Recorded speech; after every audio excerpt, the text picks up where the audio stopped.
My husband, in a week's time, I will go to Nilduka's place with our son. I need a mother's care, and clearly, I can't find that here, especially as the queen is terminally ill, Adamma said, rolling her eyes.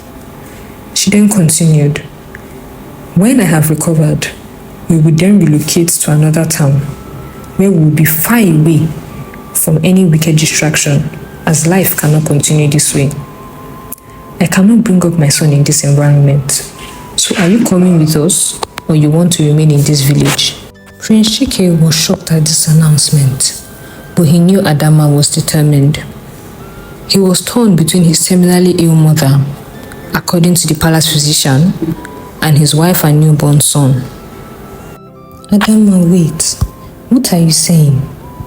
Mother is ill, and she needs me too. Adamma then firmly said, if I stay here, I will lose myself. If you love me and our son, you will come with us. Otherwise, we will live on our own. Queen Uri, in the background, looked furious but tried to mask it. Adamma, please give me time to think. You and our son mean the world to me. But this is my mother. The time for choosing is now. Think carefully for the sake of our family. It was obvious to Adamma that her husband was not willing to make a decision, and her heart sank as a result of this realization. She had made up her mind that she was not going to continue enduring her mother-in-law's wickedness, so she decided to take the bull by the horn. She quickly left the midwife's hut with her baby, and with the help of some palace guards, made her way back home. As soon as she got home and laid the baby down to sleep, she started packing her things to leave, as she had made up her mind to not continue living in pain and unhappiness, being orchestrated by her wicked mother-in-law, Queen Uri. Meanwhile, Prince Chike took his mother back to her chamber in the palace and proceeded to inform the king about the birth of the baby. The king was overjoyed. How is Adamma and the baby? I hope they are fine. After she must have rested for a while, please bring them to see me. I can't wait to see them. Afterwards, Prince Chike went to stay with the queen. She had demanded and intended to go home to his wife and new baby. Later in the day, when Adamma had finished putting her things together, she decided to take the baby to see the king and also inform him of her decision to leave the village to a faraway land. Aided by the royal guards, Adamma started packing her things in tears, as she felt her husband was never going to be free from his mother's iron grip.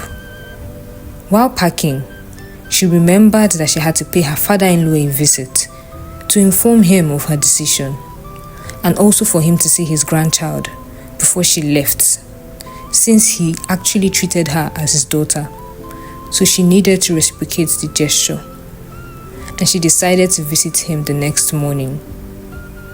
Prince Chike, on the other hand, took his sick mother back to the palace and stopped by to tell the king about the arrival of his son, the king's grandson. May the gods be praised, the king kept shouting, as he could not contain his joy. How is Adamma? The king asked. She's strong and well, replied Prince Chike. And how is my grandson? Hope he is fine too. The king then ordered 3 royal guards to get the best and freshest fruits and take to Adamma. He also instructed the royal maids to make delicious and spicy pepper soup to take to Adamma. The king then told Prince Chike to make sure he brings Adamma and the new baby to see him as soon as Adamma was done resting and strong enough. Prince Chike assured his father that he would bring them as soon as possible. He also thanked his father for the gifts. Prince Chike returned home accompanied by palace servants with all the gifts. Adamma was very appreciative, and she marveled at her father-in-law's love for her. She then thought in her mind, at least she had someone she could rely on in the family. Prince Chike then approached her. Adamma, can I have a discussion with you? Adamma responded, the only discussion I'm ready to have with you is that you be living with our son and I as soon as possible. I am not ready to have any other discussion with you. She then stormed into her room and fed her baby, put him to sleep, and took a long rest in preparation for the anticipated long day the next day. The next morning, Adamma's friends came to see her and the new baby and to rejoice with her. She was so happy to see them, and at some point she contemplated telling, but later decided otherwise.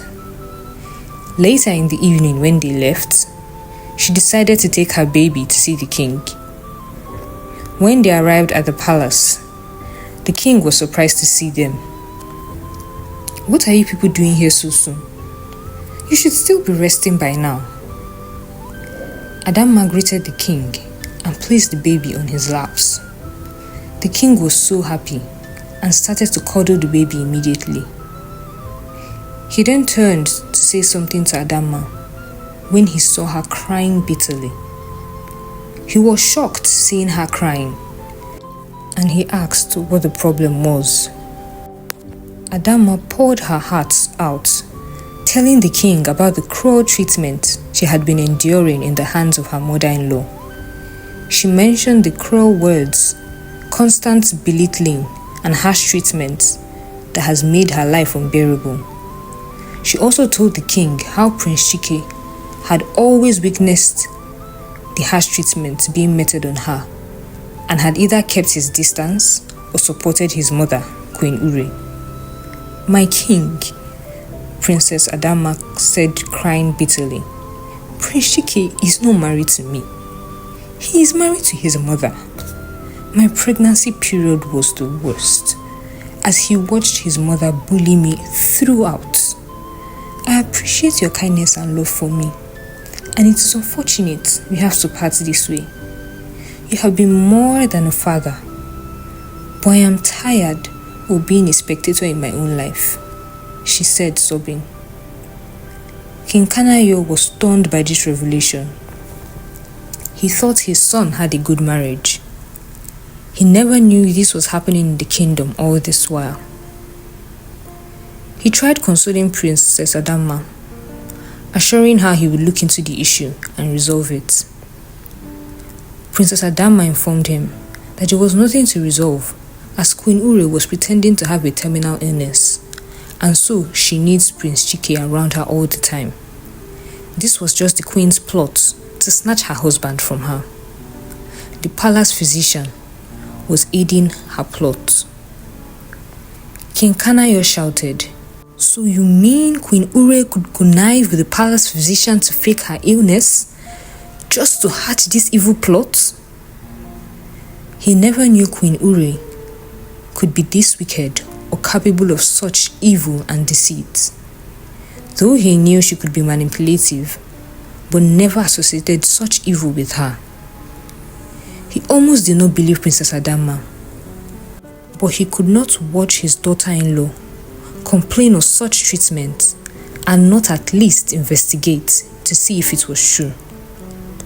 He thereafter apologized to Adamma on behalf of his son and his wife, saying, No woman should be allowed to go through this, especially after delivering a baby.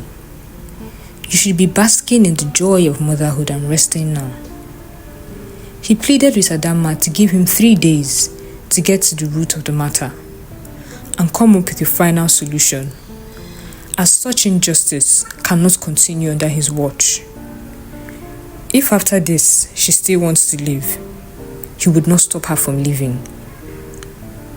Adamma was adamant at first, but due to the respect she had for the king, she agreed to hold on for 3 days. Adamma left for her house shortly after. King Kanaya was livid with rage, as it was shocking to him that his wife would hatch and execute such an evil plot. The thought of it left a bitter taste and sadness in his heart, as it was hard to imagine his wife stooping so low just to keep having her son's attention and ruining his marriage in the process. However, he did not want to jump to a conclusion, so he immediately went to Queen Ure's quarters to confront her and ask her of the allegation made against her by Adamma. The king met Queen Ure lying down and looking really sick, but he was not convinced. With an angry voice, he asked, "Did you really conspire with the palace physician to fake this your illness just to keep our son by your side?" Queen Ure seemed surprised by this outburst and accusation. "What kind of accusation is this?" She suddenly started coughing. After a while, she went on, "My king, I swear to you I am truly ill. I would never fake an illness." The king did not believe her, and he urged her to say the truth. "Tell me the truth, Ure, or I would find it out myself, and the consequences would be there." Queen Ure still insisted that she was telling the truth. As soon as the king left her chambers, panic set in for Queen Ure, as she knew that the king could actually find out the truth. When it was nightfall, she sent a maiden to summon the palace physician to her chambers. When the maiden approached the palace physician's quarters, she saw the king's guards leading him away to the king's court, and she quickly went back to inform Queen Ure. When the physician got to the king's presence, the king asked, "Is Queen Ure truly sick? Tell me the truth." The physician insisted and told the king that it is terminal disease. When the king tried persuading him to say the truth, he even swore that he was saying the truth. The king then told the physician that if that was the case, he would be made to swear before the great Alusi, who is known to be a god of vengeance.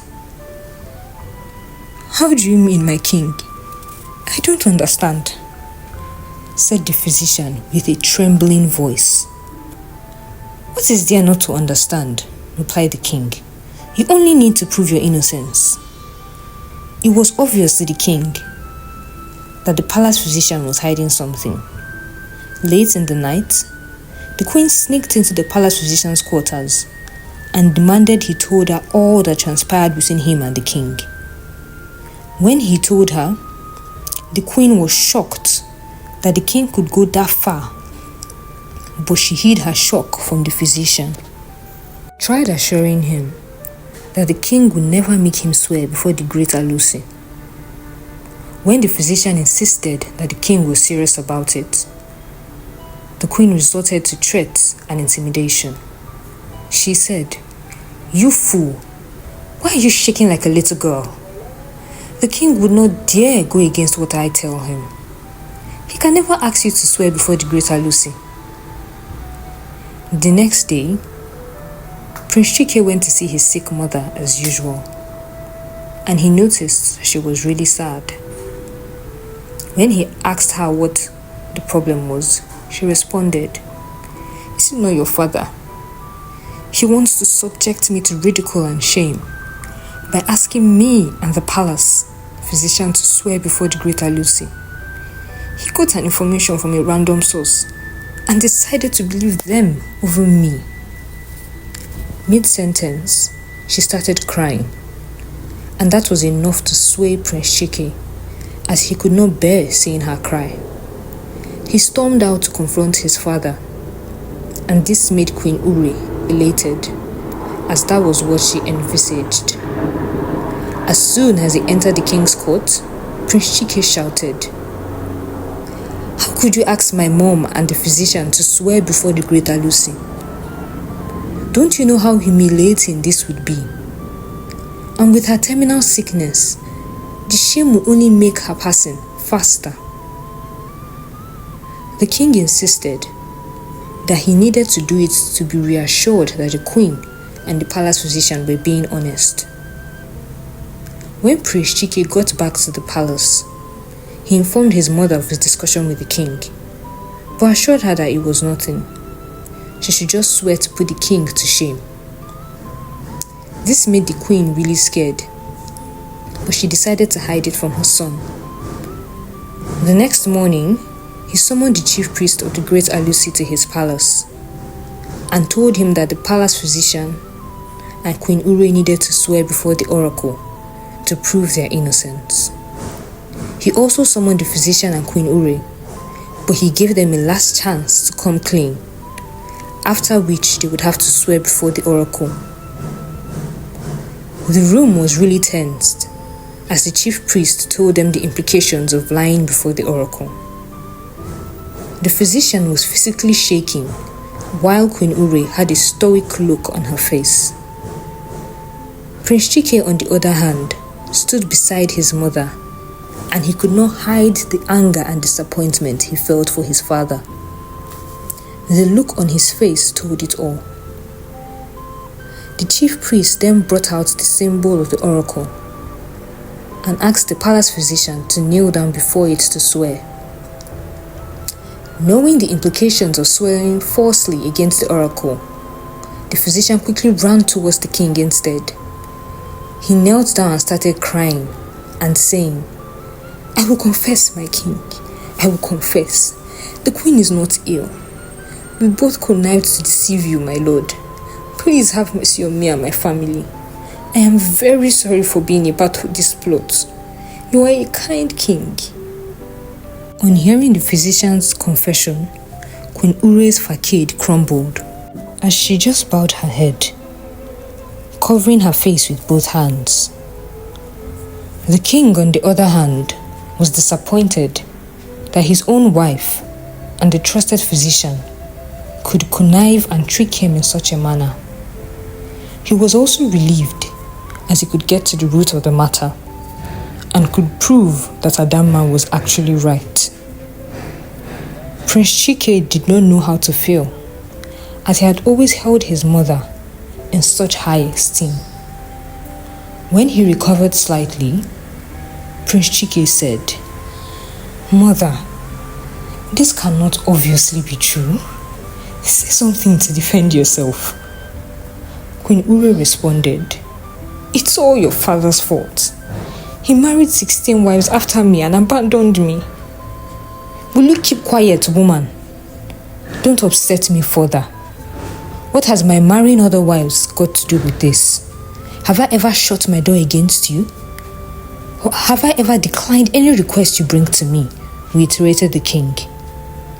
Prince Chike then faced his mother and said while crying, "Mother, I'm really disappointed.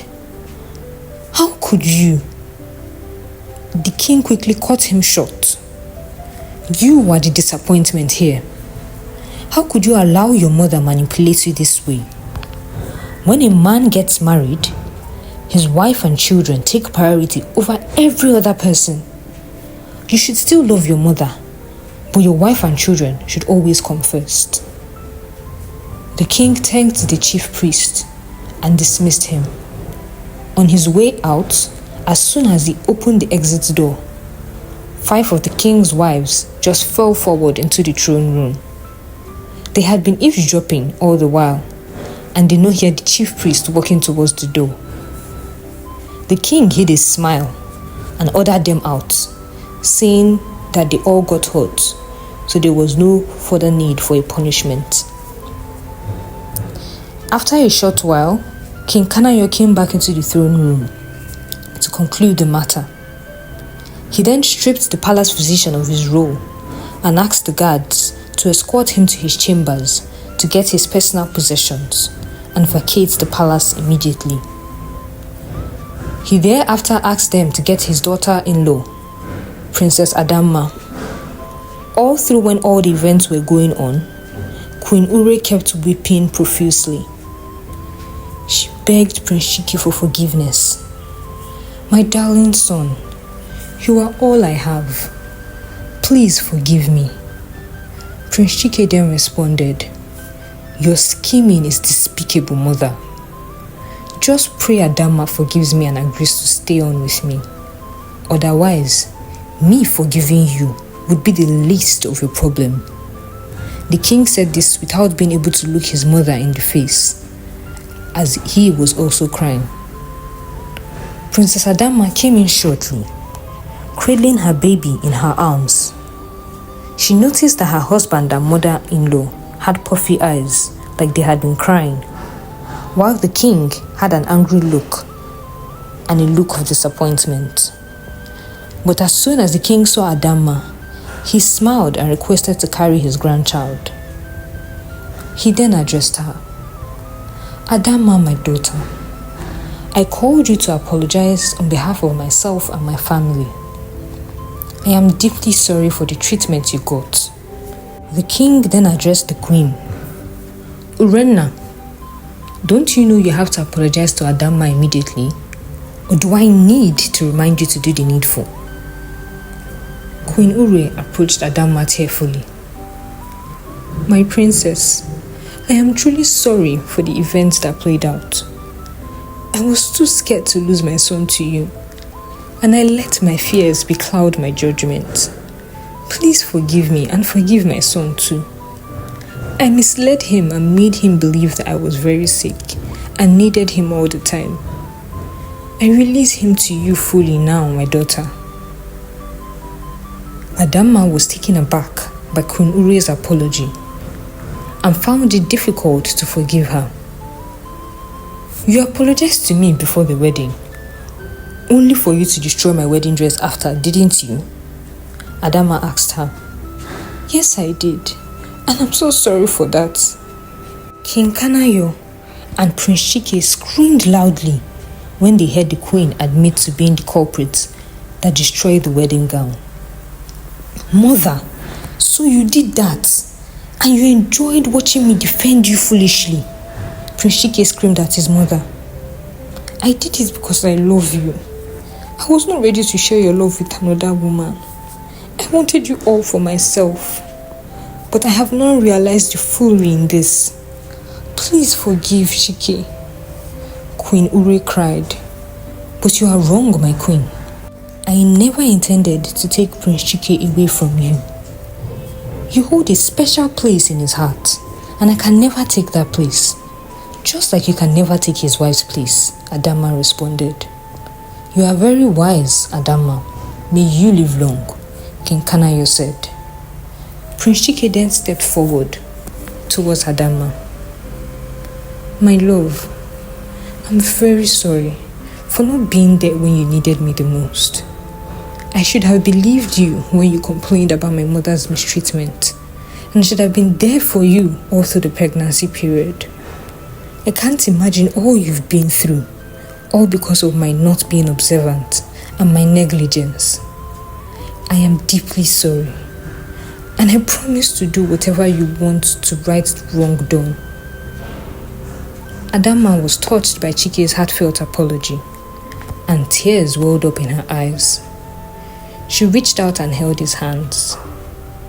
"I forgive you, my love, but as I told you at the midwife's hut, we have to leave this kingdom.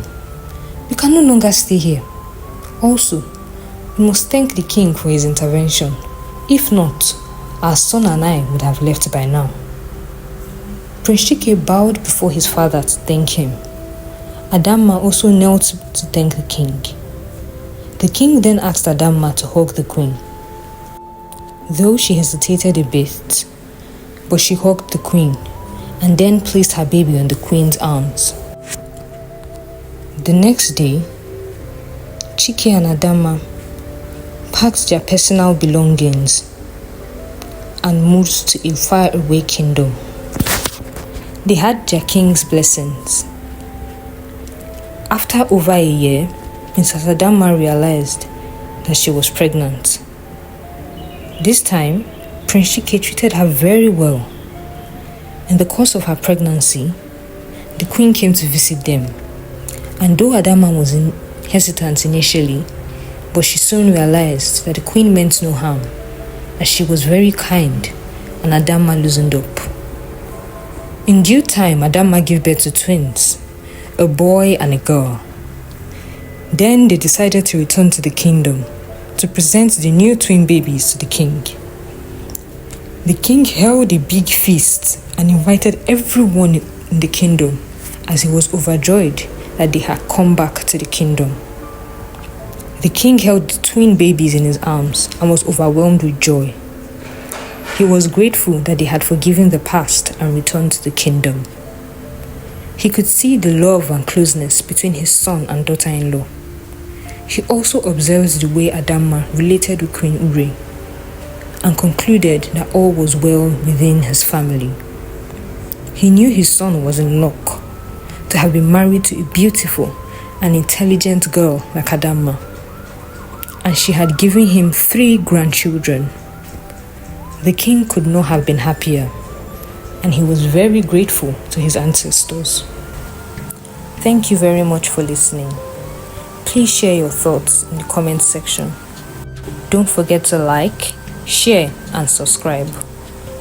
See you in the next video.